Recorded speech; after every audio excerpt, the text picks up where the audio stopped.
Now, the daily COVID-19 infections in South Korea have been on the rise, once again affecting the daily lives of citizens. Of particular concern is a statistic that authorities have more recently become focused on, the death toll.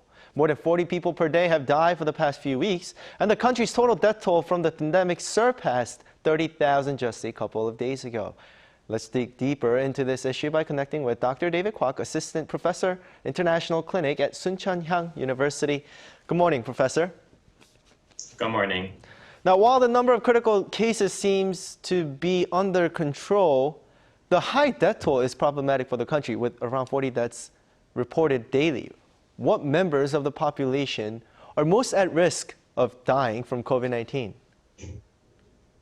Well, it still remains the same that people who are above 80 years of age or who are actually 65 years of age or older, and also those people with heavy underlying diseases are to be most affected by death rates. Obviously, people who are more prone to having the disease in its much more severe forms are those who are older in their ages, and also people who are immunologically weakened, as per saying that people with underlying diseases such as diabetes or cardiac diseases or people who's had strokes before, those are people who are not just hygienically, but also in the senses of immunologically, they're relatively weaker than their counterparts who are without certain diseases. So I would say still currently people who are with underlying diseases and as well as elderly in their ages are much more prone to dying from the disease than the others who are not. But also, there still remains to be people who are yet to be vaccinated. There are also people, despite being vaccinated, who are going through rather temporary emotional stress or physical stress that they also make people at a lower immunological state. So those would also be the additional category of people who could be in higher risk of dying from the disease as well. Now, I want to continue with your vaccine point. Amid the lower participation rate for the vaccination, there have been studies showing that vaccines also help protect against the after effects of COVID-19, not just the infection itself. What are some primary after effects that we've seen so far, and how important is it to make sure that patients are protected from these symptoms?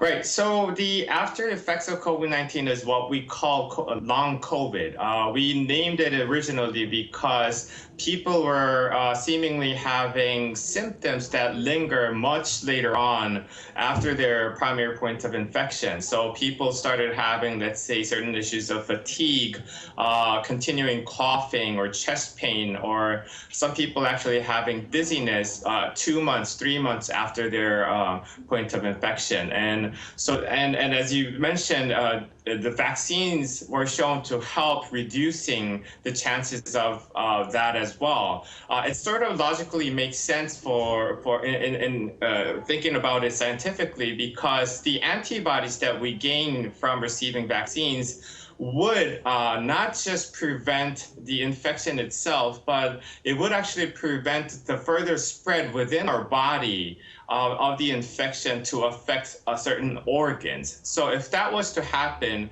with the help of antibody, it would prevent further enhancement of disease progression, so to speak. And so people who are coming up with after effects, long COVID, they would have it so because of the infections affecting the inner organs, such as the heart, such as the lungs, such as the brain, and etc. So these are some of the symptoms that I can lay out, but they actually differ greatly in the sorts of symptoms that they come up with. Some people have dizziness, some people have headache, but they don't have it overlappingly. So that's something to keep in mind as well. Right. And before you go, I wanted to ask, with the rise of cases recently, realistically speaking, once a younger patient is infected, say someone in their 20s or 30s, how sick will they actually get? And should people be aware of the rise in cases and try to maybe practice social distancing yet again? I still think that we should keep a certain level of social distancing. And social distancing, I mean by that not being, distancing physically from everybody that like we used to a couple, 3 years ago, but more in a sense that keeping a good hygiene and keeping the masks on.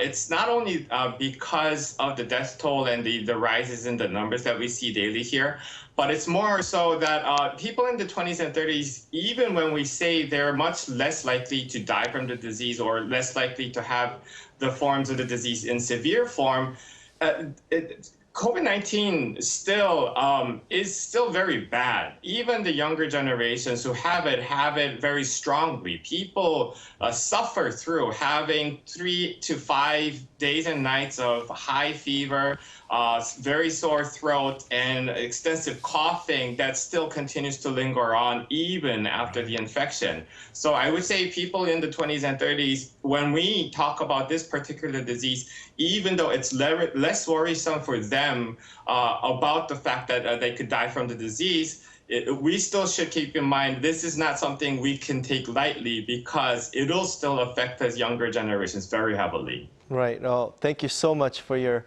analysis this morning, and I hope you have a great day, Professor. My pleasure. Thank you.